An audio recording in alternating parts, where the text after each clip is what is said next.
Assalamualaikum warahmatullahi wabarakatuh. Perkenalkan, nama saya Siti Nurhasyiah, NPM saya 24111030. Di sini saya akan menjawab pertanyaan dari Bapak. Yang pertama yaitu faktor apa saja yang mempengaruhi bentuk insang ikan. Jelaskan contoh dan kasusnya.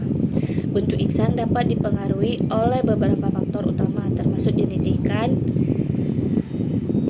dan aktivitasnya. Ikan yang aktif berenang memerlukan lebih banyak oksigen dibandingkan ikan yang bergerak lambat. Oleh karena itu, ikan aktif biasanya memiliki insang yang lebih besar dan filamen insang yang lebih panjang untuk meningkatkan efisiensi pengambilan oksigen.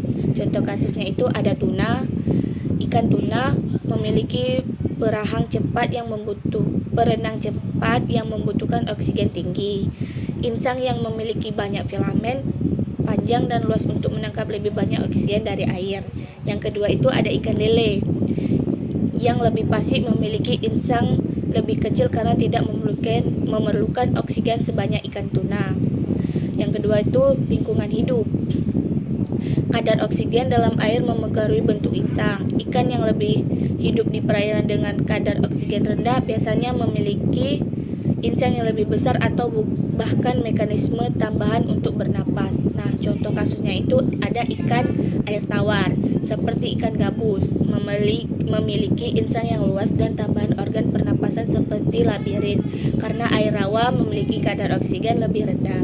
Yang kedua itu ada ikan laut dalam seperti anglerfish, memiliki insang lebih kecil karena metabolisme mereka lebih lambat dan kadar oksigen di habitatnya itu mereka cenderung stabil.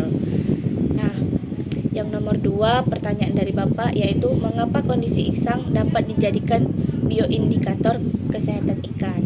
Karena insang adalah organ utama dalam pernapasan, ekskresi, dan aeromorgulasi. Insang bersentuhan langsung dengan air, sehingga perubahan kondisi insang dapat mencerminkan kesehatan ikan serta kualitas lingkungan perairan. Yang ketiga pertanyaan dari Bapak yaitu benarkah bentuk tulang dipengaruhi pola makan ikan? Jika benar, sebutkan contoh kasusnya. Ya, bentuk tulang ikan dapat dipengaruhi oleh pola makan dan cara memperoleh makanan. Contoh kasusnya yaitu hiu, memiliki tulang rahang yang kokoh dan fleksibel serta gigi bergigi untuk merobek daging. Yang kedua contohnya itu ikan piranha, memiliki rahang pendek dengan gigi tajam berbentuk segitiga untuk menggigit dan memotong daging dengan efisien. Yang keempat, nomor 4 itu apakah struktur rangka dapat digunakan sebagai metode identifikasi ikan? Jelaskan lebih detail. Ya, struktur rangka dapat digunakan sebagai metode identifikasi ikan karena setiap spesies ikan memiliki ciri khas dalam bentuk, ukuran, dan susunan tulangnya. Analisis rangka sering digunakan dalam taksonomi, arkeologi, paleontologi, serta forensik perikanan untuk mengidentifikasi spesies ikan yang ditemukan dalam kondisi tidak utuh.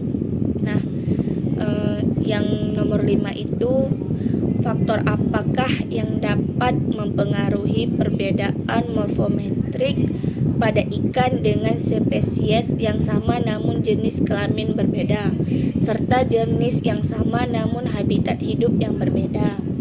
Nah, yang pertama itu ada faktor genetik dan hormon atau jenis kelamin.